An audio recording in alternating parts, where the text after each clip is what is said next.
Oke, selamat datang lagi di channel ini. Kali ini saya akan menyampaikan berita-berita terbaru seputar teknologi. Yang pertama datang dari AMD. AMD mengadakan acara peluncuran untuk CPU Ryzen 7000 pada bulan ini. Jadi AMD ini baru saja mengumumkan akan merilis prosesor Ryzen 7000 generasi berikutnya pada 29 Agustus. Di mana diharapkan akan dibangun pada arsitektur Zen 4 yang ditingkatkan. Prosesor Ryzen 7000 ini adalah chip PC pertama yang dibuat pada proses arsitektur 5 nanometer. Lalu juga merupakan chip desktop AMD pertama yang meningkatkan kecepatannya hingga 5 GHz dan menggunakan platform motherboard AM5 yang merupakan motherboard pertama dari AMD yang mendukung DDR5 dan PCIe 5.0.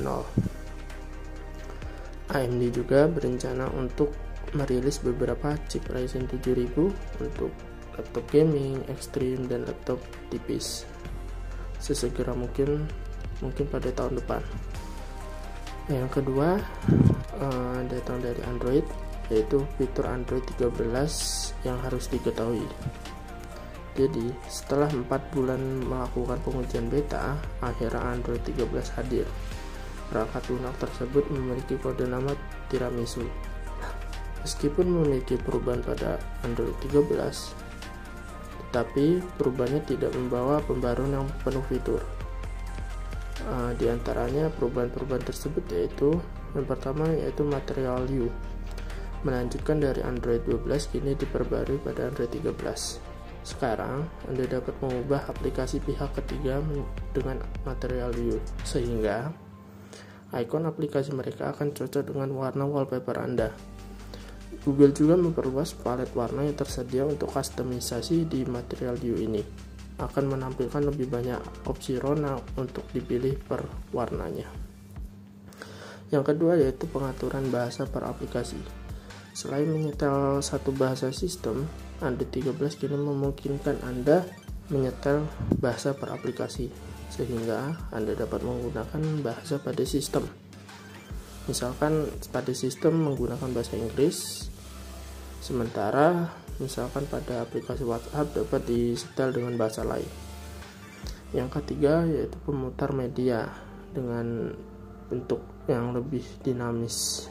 Sekarang pemutar media dapat menyesuaikan berdasarkan apa yang Anda mainkan. Lalu progress bar-nya ini dapat mengikuti irama musiknya.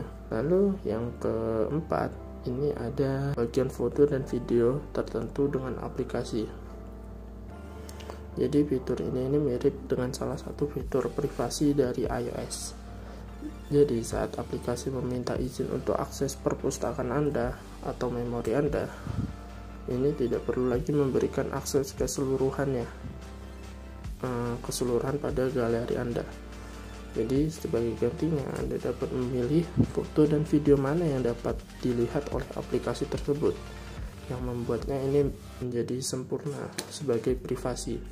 Lalu yang kelima, ini ada papan klik yang dapat menghapus informasi sensitif, di mana papan klip Android 13 akan menghapus informasi yang ada setelah 1 jam. Ini memastikan aplikasi yang buruk yang dapat membaca papan klip tidak akan dapat mencuri informasi sensitif apapun, dan ini dapat digunakan pada keyboard apapun untuk di Android 13 ini. Lalu yang keenam yaitu penyalinan item dari satu perangkat Android, dan ini dapat ditempelkan ke perangkat lain. Fitur ini memungkinkan Anda dapat menyalin gambar atau teks dari ponsel dan menempelkannya pada perangkat lain, misalkan tablet. Lalu yang ketujuh yaitu notifikasi. Secara default, Android 13 memaksa aplikasi untuk memberikan Anda opsi untuk memilih notifikasi ini mau dinyalakan atau tidak. Kemudian yang ke-8 yaitu dukungan audio Bluetooth rendah energi atau LE. Android 13 ini mendukung Bluetooth LE audio yang akan mengurangi latensi antara sumber audio dan perangkat audio Bluetooth Anda. Lalu Anda juga dapat juga akan melihat perangkat lebih konsisten dalam sinkronisasi setelah pembaruan. Lalu yang ke-9 yaitu aktifasi mode gelap pada waktu tidur. Kini Anda dapat memilih untuk mengalihkan tema sistem ke mode gelap pada waktu saat Anda tidur. Lalu yang ke-9, dukungan untuk audio spasial. Jadi suara Anda akan mengikuti gerakan kepala Anda. Ini akan menciptakan ilusi suara yang terjadi di sekitar Anda, dan ini akan menjadikan pengalaman yang lebih baik lagi saat menonton film atau mendengarkan lagu. Lalu yang ke-10, bilah tugas baru. Anda akan melihat bilah tugas baru yang menampilkan semua aplikasi Anda dan memungkinkan Anda menyeret dan melepas untuk multitasking yang lebih mudah. Ini mirip dengan yang ada pada iPadOS. Jadi Android 13 juga dapat mengenali perbedaan antara sentuhan, telapak tangan, dan pena stylus. Lalu yang ke-11 atau yang terakhir yaitu akses perangkat rumah pintar tanpa membuka kunci ponsel Anda. Jadi perangkat rumah Anda yang mendukung ini maka dapat memudahkan Anda untuk memberikan ponsel Anda pada teman untuk mengontrol lampu, musik, atau perangkat lain tanpa harus kita membuka kunci dari ponsel kita. Lalu berita selanjutnya yaitu berita ketiga datang dari Apple, yaitu Apple iPad generasi ke-10.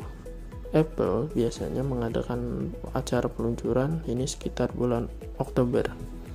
Jadi iPad generasi ke-10 dikabarkan akan menawarkan desain yang lebih segar dibandingkan pendahulunya. Dikatakan juga perangkat akan menampilkan tepi yang lebih rata.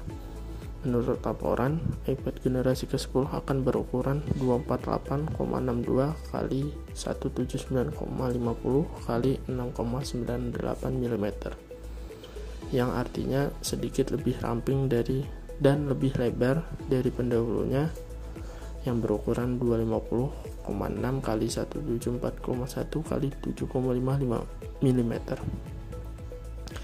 Ini juga diklaim memiliki kamera belakang ganda dengan bentuk pil di bagian belakang. Dikabarkan juga bahwa iPad generasi ke-10 akan memiliki layar yang lebih besar dari pendahulunya, yaitu diperluas menjadi 10,5 inch dari pendahulunya yang berkisar 10,2. Dengan tepi yang lebih rata, iPad generasi ke-10 mungkin menawarkan strip magnetik di bagian samping seperti pada iPad Air yang memungkinkan Apple Pencil generasi kedua untuk dipasang dan diisi daya di bagian samping. Diklaim bahwa iPad generasi ke-10 akan berjalan pada chip A14 Bionic. Ini mirip chip pada iPhone 12. Laporan mengklaim iPad generasi ke-10 akan beralih ke USB Type-C yang sebelumnya menggunakan Lightning. Apple iPad generasi ke-10 akan kompatibel dengan iPadOS 16 saat diluncurkan akhir tahun nanti. Terima kasih.